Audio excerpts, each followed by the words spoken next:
Hello friends, hi, नमस्कार। Welcome to my YouTube channel let's do and learn. दोस्तों, आज मैं बात करने वाली हूँ विभिन्न अवस्थाओं में संवेगात्मक विकास। दोस्तों, ये विभिन्न अवस्था कौन सी है? तो दोस्तों, ये बाल्यावस्था की अवस्था है और इन बाल्यावस्था की अवस्था में हम बात करेंगे शैशवावस्था की, बाल्यावस्था की और किशोरावस्था की। इन तीनों में संवेग विकास कैसे होगा, यानी कि उनके अंदर इमोशनल डेवलपमेंट कैसे होगा। तो आइए जानेंगे विभिन्न अवस्थाओं में संवेगात्मक विकास यानी emotional development in various stages. तो दोस्तों, आइए चलते हैं, बात करते हैं कि संवेग कैसे उत्पन्न होते हैं बालकों में। तो दोस्तों, सबसे पहले बात करते हैं संवेगात्मक विकास मानव जीवन के विकास व उन्नति के लिए आवश्यक है, आप सभी जानते हैं। और व्यक्ति अपने संवेग जैसे भय, क्रोध, प्रेम आदि, ये सभी क्या हैं? उसके संवेग हैं। और ये संवेग कैसे होते हैं? तो आइए जानते हैं कैसे उत्पन्न होता है बालकों में, किन किन स्टेज में क्या क्या चीज़ें हैं। तो दोस्तों, जिन लोगों को हमारी वीडियो पसंद आ रही हो, प्लीज़ हमारे यूट्यूब चैनल को सब्सक्राइब करें, रेड बटन क्लिक करके बेल आइकॉन भी प्रेस करें ताकि सभी नोटिफिकेशन आपको प्राप्त हो सके। और वीडियो पसंद आए तो प्लीज़ लाइक ज़रूर करें, दोस्तों में शेयर करें। और आइए चलते हैं, बात करते हैं शैशवावस्था की।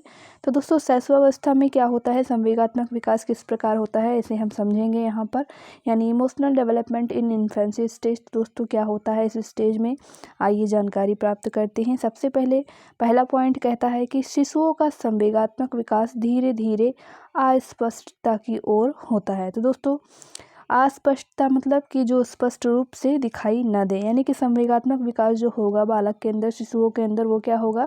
धीरे धीरे स्पष्ट होगा। बात करते हैं सेकंड पॉइंट की। सेकंड पॉइंट कहता है कि विशिष्ट संवेग मंद गति के स्वभाव के साथ जुड़ता है। विशिष्ट संवेग मतलब कि जो बहुत सारे संवेग हैं वो कैसे होते हैं? तो मंद गति के साथ वो क्या करते हैं? बालक के स्वभाव से जुड़ते जाते हैं, यानी धीरे धीरे उनमें संवेग उत्पन्न होते हैं। अब बात करते हैं थर्ड पॉइंट की। और थर्ड पॉइंट कहता है कि शारीरिक आयु के साथ साथ संवेगात्मक विकास में तीव्रता आती है, यानी जैसे जैसे बॉडी का डेवलपमेंट होता है वैसे वैसे ही हमारे अंदर इमोशनल डेवलपमेंट भी होता है शैशवावस्था में। आइए बात करते हैं अब, यहाँ पर एक सारणी दी हुई है। सारणी के अनुसार क्या है कि यहाँ पर आयु दे रखी है और उतने आयु में कौन से संवेग उत्पन्न होंगे, यहाँ पर ये जानकारी हमें दे रखी है। तो दोस्तों, पहला जो हमारा पॉइंट है, यानी जो पहला पॉइंट कहता है वो कहता है जन्म के समय। तो जन्म के समय बालक के अंदर क्या होती है? केवल उत्तेजना होती है। और अगला 1 महीने में जब बालक एक, यानी कि शिशु जो हमारा होगा शैशवावस्था में, जब 1 महीने का हो जाएगा तो उसे पीड़ा और आनंद, इन दोनों की अनुभूति उसे होने लगती है, यानी कि ये दोनों इमोशनल डेवलपमेंट उनके अंदर हो चुका होता है। नेक्स्ट बात करते हैं थर्ड माह, यानी तीसरे माह में क्या होता है? तो उनको गुस्सा आने लगता है, यानी बालक क्रोध का प्रसार करने लगते हैं, यानी कि क्रोध दिखाने लगते हैं, उनके अंदर क्रोध का जो है संवेग उत्पन्न हो जाता है। चौथे माह में बात करें तो परेशानी को वो जान जाते हैं और समझने लगते हैं, ये संवेग उनके अंदर उत्पन्न हो जाता है। 5वें माह में क्या होता है कि भय होता है, भय का जो भावना है, भय का जो संवेग है वो उत्पन्न हो जाता है। 10 माह में क्या होगा कि प्रेम की भावना को वो जानने लगते हैं, संवेग क्या होता है, प्रेम का संवेग क्या होता है, ये इनके बारे में जानकारी उनको हो जाती है। 15 माह के बालकों में क्या होता है? ईर्ष्या, यानी कि जलन, जेलसी की भावना उनमें उत्पन्न हो जाती है। और बात करते हैं 24 माह। तो 24 माह में क्या होता है कि खुशी और प्रसन्नता में वो संवेग समझ पाते हैं, यानी कि खुशी और प्रसन्नता जो होती है वो उनको महसूस होने लगती है, वो उसको फील करने लगते हैं, इस संवेग का डेवलपमेंट उनके अंदर हो जाता है। नेक्स्ट पॉइंट कहता है कि शैशवावस्था में मुख्यतः भय, क्रोध, प्रेम आदि 3 ही संवेग का विकास होता है। दोस्तों, आप सभी जानते हैं कि जब बालक छोटे होते हैं तो उनको प्रेम, क्रोध और भय, इन तीनों का जो है ज़्यादा उनमें प्रभाव दिखाई देता है। तो दोस्तों, भय यानी बच्चे डरे हुए रहते हैं, क्रोध यानी कि क्रोध को जानते हैं कि कौन गुस्सा कर रहा है कौन नहीं, और प्रेम तो सभी जानते हैं कि बालक क्या करते हैं कि अपने माता पिता से ही सर्वाधिक प्रेम करते हैं। यदि उन्हें कोई दूसरा जो है गोद लेने लगता है या फिर कुछ ऐसा कार्य करता है तो वो क्या करते हैं कि इन संवेगों की जानकारी रखते हैं। अब बात करते हैं अगले पॉइंट की, और अगला पॉइंट क्या कहता है कि शिशु थोड़ी थोड़ी देर में अपने संवेगों को बदलते रहते हैं। यानी कि क्या होता है कि शिशु जो होगा वो थोड़ी थोड़ी देर में अपने संवेग बदलेगा, कभी हंसेगा तो कभी वो रोएगा, कभी हंसता है कभी रोता है, कभी कभी दोनों प्रकार का प्रकटीकरण करता है।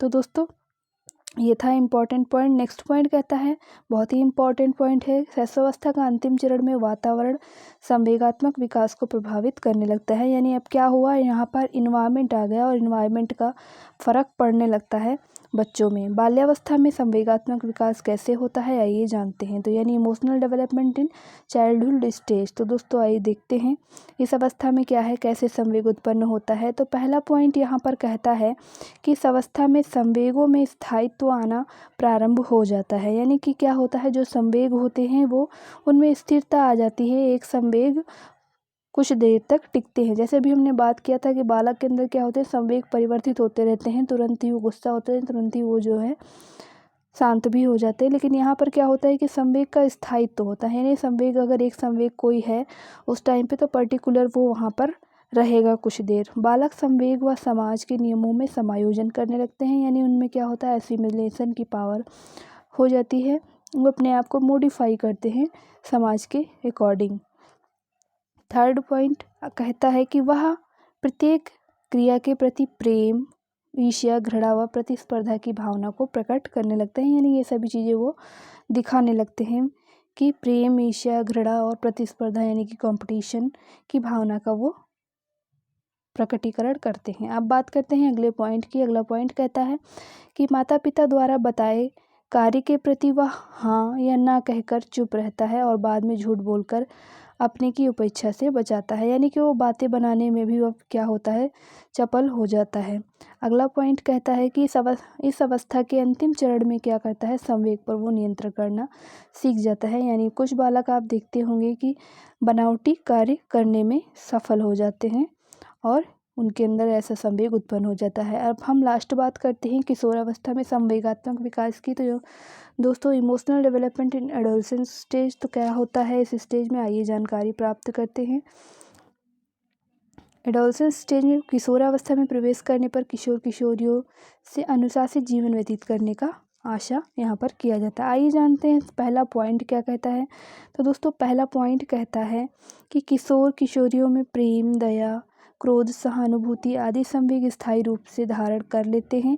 वह इन पर नियंत्रण नहीं रख पाता, अतः सामान्यतः अन्यायी व्यक्ति के प्रति क्रोध व दुख, व्यक्ति के प्रति दया का अभिव्यक्ति करता है। तो दोस्तों क्या होता है कि उनके अंदर ये स्थायी रूप से धारण कर लेते हैं ये सारे संवेग, और वो क्या करते हैं कि इन पर नियंत्रण नहीं रख पाते हैं। यानी कि किशोर किशोरी यानी जो किशोरावस्था होता है उनमें क्या होता है, संवेग तो स्थायी रूप से रहता है लेकिन वो क्या करते हैं, इस पर कंट्रोल नहीं कर पाते। अगर गुस्सा आता है तो वो गुस्सा ही करते रहते हैं, दया आती तो दया ही, और प्रेम आता है तो प्रेम ही वो करते रहते हैं। यानी कि जो संवेग है वो बहुत ही ज़्यादा यहाँ पर प्रभावी होता है। अतः सामान्यतः अन्यायी व्यक्ति के प्रति क्रोध, यानी कि जो व्यक्ति अन्यायी है या गलत कार्य किया है तो उसके प्रति वो क्या करते हैं, क्रोध, और दुखी व्यक्ति के प्रति दया की अभिव्यक्ति करने लगते हैं, इसमें सक्षम हो जाते हैं। बात करते हैं दूसरे पॉइंट की। तो किशोरावस्था में क्या होता है, शारीरिक शक्ति की उनके संवेगों पर छाप होती है। जैसे सबल और स्वस्थ किशोर में संवेगात्मक स्थिरता, निर्बल व अस्वस्थ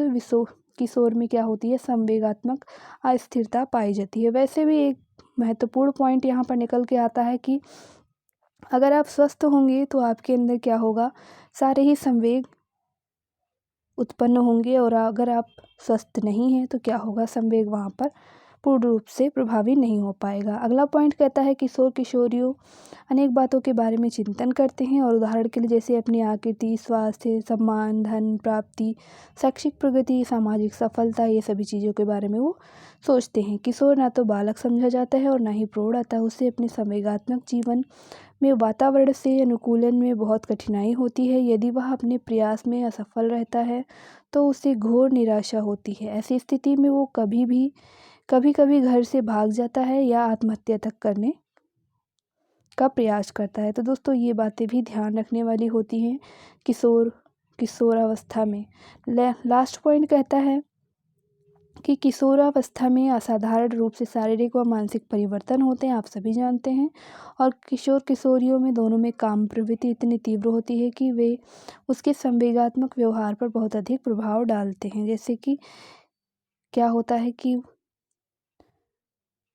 किशोर और किशोरी क्या करते हैं, दोनों ही काम प्रवृत्ति की ओर ज़्यादा यहाँ पर उत्साहित रहते हैं। अब बात करते हैं कुछ महत्वपूर्ण पॉइंट की, जो कि कहता है किशोरावस्था में संवेगात्मक विकास इतना विचित्र होता है कि किशोर किशोरियाँ एक ही परिस्थिति में विभिन्न अवसरों पर विभिन्न प्रकार का व्यवहार करते हैं। जो परिस्थिति एक अवसर पर उन्हें उल्लास से भर देती है, वही परिस्थिति उन्हें दूसरे अवसर पर खिन्न भी कर देती है। यानी कि यहाँ पर कुछ ऐसी चीज़ें हो जाती हैं कि कभी कभी वही चीज़ हमें अच्छी लगती है और कभी कभी वही चीज़ हमें वो चीज़ दुखी कर देती है, वो जो हमें अच्छा नहीं लगता। तो दोस्तों ये सारे जो है संवेगात्मक विकास किशोरावस्था में होते हैं। तो दोस्तों आज हमने बात किया विभिन्न अवस्थाओं में संवेगात्मक विकास किस प्रकार होता है। उम्मीद करती हूँ आपको आज की ये वीडियो पसंद आई होगी। वीडियो पसंद आई हो तो प्लीज़ यूट्यूब चैनल को सब्सक्राइब करना ना भूलें, बेल आइकॉन प्रेस करें और वीडियो पर लाइक करें, शेयर करें और कमेंट करें। Thank you for watching. Have a nice day.